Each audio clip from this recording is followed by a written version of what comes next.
Histórias da Fé apresenta Origens! A história do princípio como você nunca viu antes. Temporada 1. No controle de Deus. Episódio 3. Os primeiros semelhantes de Deus. O universo testemunhou a queda do anjo corrompido, e enquanto o mal era lançado para as sombras, algo novo surgia. Um projeto jamais visto. Um plano que revelava a face do amor do Criador, da poeira, das partículas mais simples da Terra. Deus moldou, não com ferramentas, mas com as próprias mãos. Cada detalhe, cada curva, cada célula, formados com perfeição. Diferente dos anjos, este novo ser seria físico. Poderia tocar, sentir, viver. E, acima de tudo, seria feito à imagem e semelhança do próprio Deus. Um ser que refletiria atributos divinos: amor, justiça, bondade e liberdade. Sim, liberdade, a capacidade de escolher. E quando a forma estava completa, Deus soprou. Um sopro que não era apenas ar, era vida. E naquele instante, a humanidade nasceu. Imagine os olhos desse ser se abrindo pela primeira vez. O mundo pulsava à sua volta. O vento tocava sua pele. As cores, os sons, a vida vibrava em todos os sentidos. Flores, rios, montanhas, céu. Um jardim exuberante, incomparável, criado para ser lar, refúgio e missão. Esse seria o Éden, o paraíso na Terra. Tudo, absolutamente tudo, estava em harmonia. Animais caminhavam sem medo. As águas corriam puras. A terra florescia sem esforço. E no centro desse jardim, Deus caminhava. Sim, Deus andava, falava, se relacionava. O homem não estava só. Ele foi criado para viver em comunhão com o Criador e para governar, para cuidar, para dominar, com sabedoria e amor, tudo o que havia sido feito. Mas havia mais.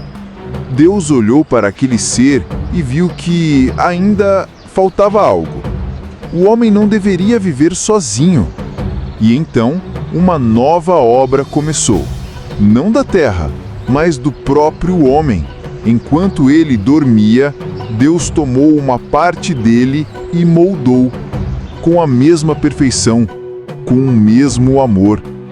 E então, ela surgiu, linda, completa, viva, um reflexo do Criador e uma extensão do homem. Quando seus olhos se cruzaram, foi como se o universo inteiro tivesse parado. Pela primeira vez, amor foi sentido na sua forma mais pura. Não um amor qualquer, mas um amor que nasce do propósito, do cuidado, da união. E ali, naquele encontro, nasce a humanidade, completa, homem e mulher, diferentes, mas igualmente divinos. Eles não eram deuses, mas carregavam dentro de si um pedaço da eternidade. A capacidade de criar, de sonhar, de construir, de transformar a realidade com as próprias mãos. O jardim era mais que um lar, era uma missão. Cuidar, expandir, governar e, principalmente, viver em comunhão com Deus. A cada pôr do sol, o Criador vinha. Sim, Deus vinha e conversava com eles como um pai conversa com seus filhos. Riso, alegria, harmonia, tudo pulsava, perfeito. Eles não conheciam tristeza, não havia dor, não existia medo, nem solidão, nem morte. Era vida na sua expressão mais pura, mais intensa, mais bela. O mundo estava exatamente como deveria ser. O céu olhava para a terra e via um reflexo do amor divino. Cada árvore que crescia, cada animal que corria, cada rio que fluía, tudo testemunhava a bondade de Deus. E no centro, a humanidade, governando, amando, cuidando. Eles não precisavam buscar felicidade, eles eram felicidade. Não precisavam buscar sentido, eles eram o sentido. Nada lhes faltava.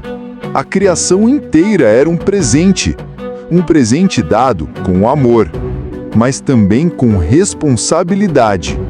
Havia uma ordem, uma lei, um limite, porque amor sem liberdade não é amor. E liberdade só existe quando há escolhas. E sim, uma escolha estava diante deles. Uma escolha que poderia preservar ou destruir tudo isso. No meio do jardim haviam árvores. Árvores belas, frutíferas. Uma delas se destacava. A árvore da vida. Símbolo de eternidade. Fonte de conexão com o Criador. Outra também se destacava, a árvore do conhecimento do bem e do mal. Um limite, uma fronteira, uma escolha. Deus foi claro: de todas as árvores podem comer, mas desta não.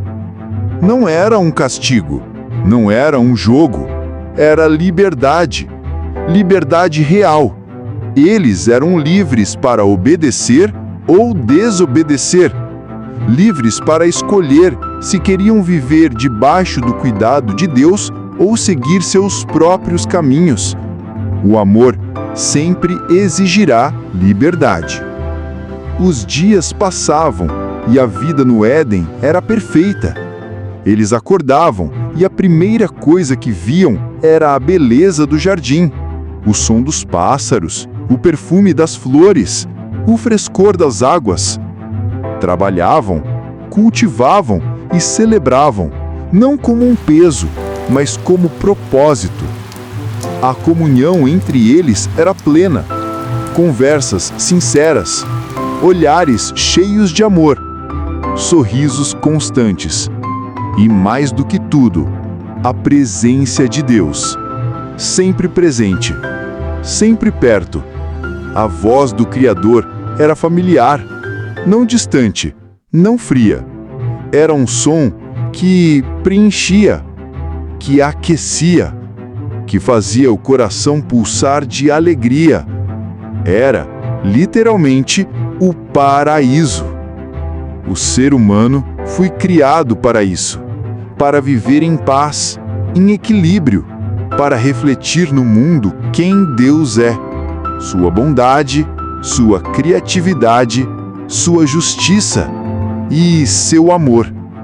Eles não eram apenas espectadores, eles eram co-criadores, parceiros do Criador, na missão de expandir o Éden sobre toda a Terra. Imagine isso, um mundo inteiro se tornando um grande jardim, um planeta cheio de vida, de paz, de alegria. Essa era a missão. Esse era o propósito. E Deus olhava para tudo isso e dizia, com um sorriso que só a eternidade entende: está muito bom. O universo respirava alívio. Após a queda no céu, agora havia esperança. Uma nova história estava sendo escrita. Uma história de amor, de beleza, de comunhão. E tudo parecia perfeito. Mas, nas sombras, aquele que havia sido lançado para baixo observava. Ele via, ele entendia, e ele sabia que, se não podia tocar o trono de Deus, tentaria tocar aquilo que Deus mais amava. E assim, nascia não só a humanidade, mas também o próximo capítulo de uma batalha invisível. Uma batalha entre a luz e as sombras. Mas naquele momento, naquele exato instante, nada disso existia. Só existia a paz. Só existia o amor. Só existia a vida, na sua forma mais pura. Homem, mulher, Deus e o jardim, unidos, perfeitos, felizes. Um mundo onde tudo fazia sentido, onde tudo estava no lugar certo, onde tudo era muito bom. E essa é a verdadeira origem da humanidade. Nós não nascemos para a dor, não nascemos para o caos. Nós nascemos para refletir a imagem do próprio Deus. Somos a prova de que o amor é e sempre será mais forte do que qualquer sombra.